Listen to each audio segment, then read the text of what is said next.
Hello everybody and welcome back to Hardwired Puppy Training.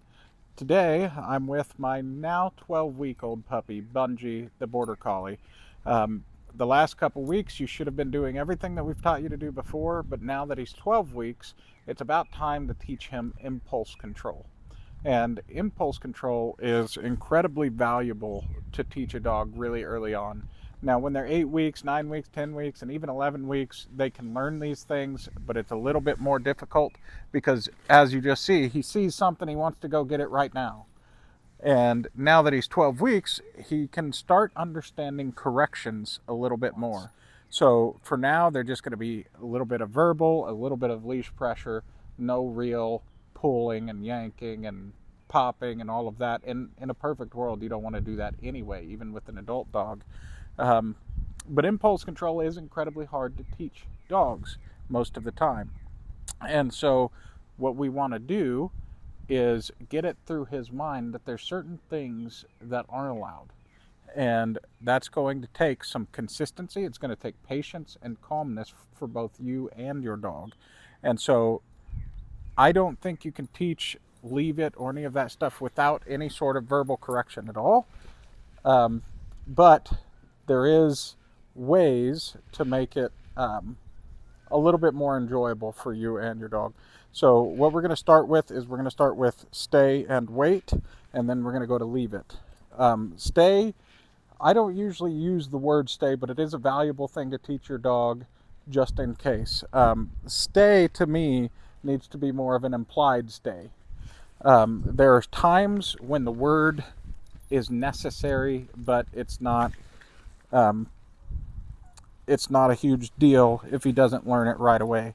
Because what I expect is if I tell him to do something, he does it. Like if I say sit, he needs to sit there until I tell him the release word, which is going to be free in my case. Bungie, come! And you see right there, that's practice. That's what he needs to know right now. No matter what happens, no matter what he's distracted about, he still needs to be able to come back to me when I call him. But let's go ahead and show you the implied stay, and then we're going to use the stay word after that.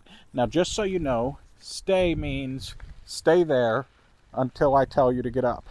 And so with a lot of stays, you can do stay and wait interchangeably, or you can use a method of stay that is, you can stay there until I come back to you and get you, and then wait can be I call you to me, or you can do that flip-flop, whichever way. I kind of use them the same way because if I say wait or stay, it just means stop doing that.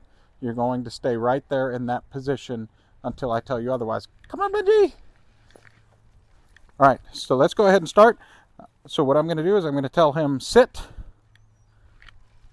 I'm going to walk away. Then I'm going to say free.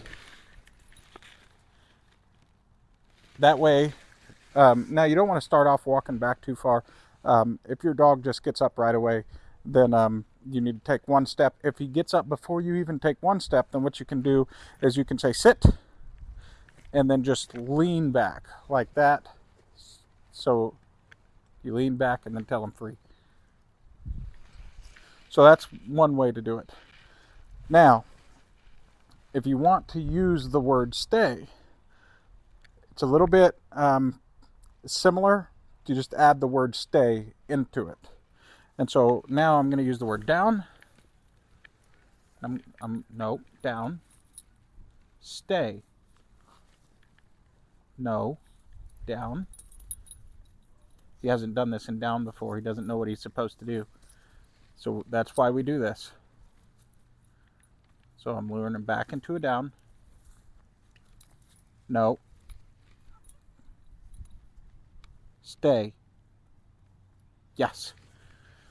So that's kind of what you want. If he just keeps getting up or rolling over or doing one of the other commands you've taught him, it means he doesn't know what to do and he's trying to please you. That's a good thing. It just means you got to slow your roll a little bit and don't go as fast as you would maybe want to. So now I'm going to say, come on, buddy, come on, buddy. And I'm going to do the same thing. Nope, down. Nope. You see how he got up as soon as I stepped back? So that means instead of that, I'm going to say stay. Nope. And remember, if he gets up, you want to put him back in the same position. Stay. Yes. So yes and free, I also use sort of interchangeably because it means you did what I asked you to do. So that's what we're doing with stay. Eventually, you want to get it to where his sits are actually better right now. So if I say sit,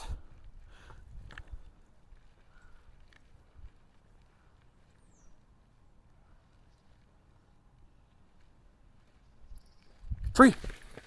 So as soon as he started to get up, that's kind of his threshold. I want to catch him right before that happens. You want to get it to where you can get to the end of the long line, across the yard, across the street, however far away you can be from him, across a football field if you can, and in the other room. So you want to be able to go in the other room with him minding his own business, staying in the same position without having any sort of issues.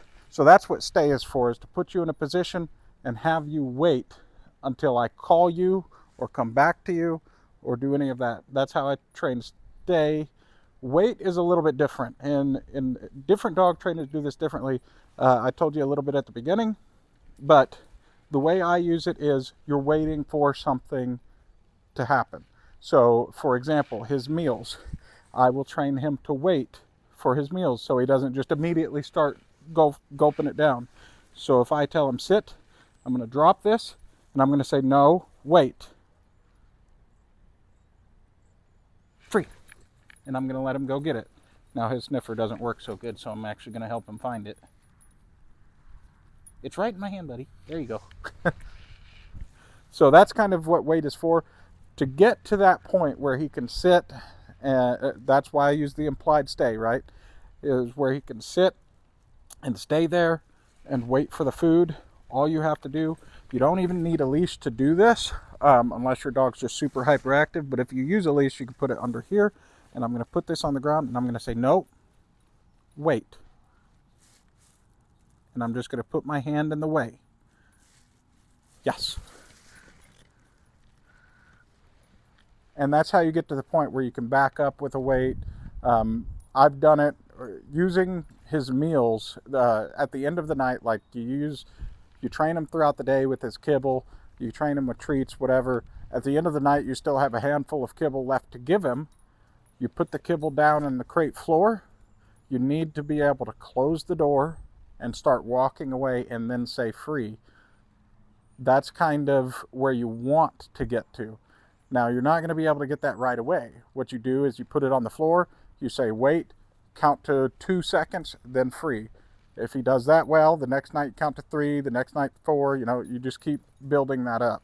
That's how you get your dog good at that stuff. And then, of course, after you do those things, you get into adding distractions and stuff like that. Now, the next one is leave it.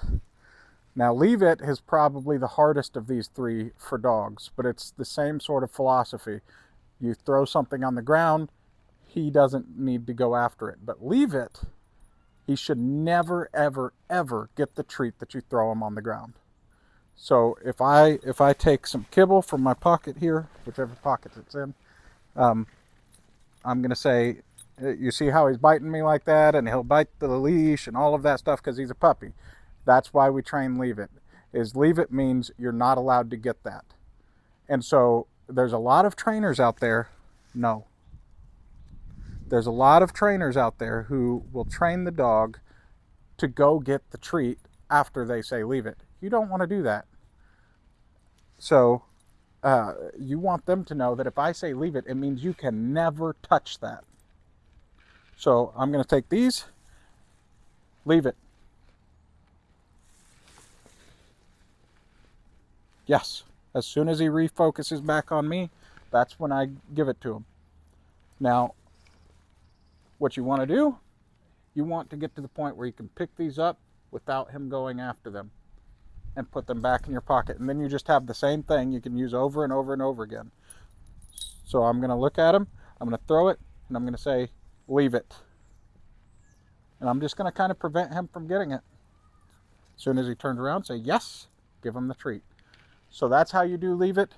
Now, a secondary way to do this, probably one of people's favorite ways, is you can take these and you can put them on the ground.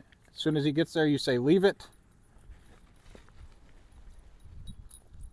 As soon as his attention comes off and gets actually on my face, then I'll give him a treat.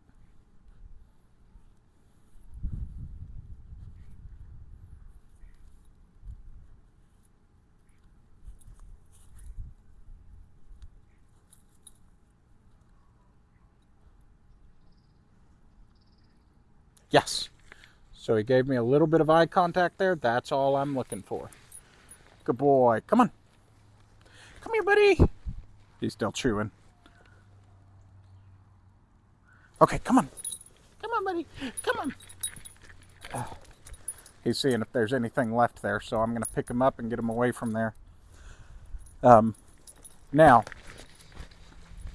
that's kind of how you train leave it. The secondary way takes a little bit longer, but it's far less corrections than the first way. So, anyway, that's all we got for you today. Say bye, Bungie. He doesn't know English yet, but we'll train him that too.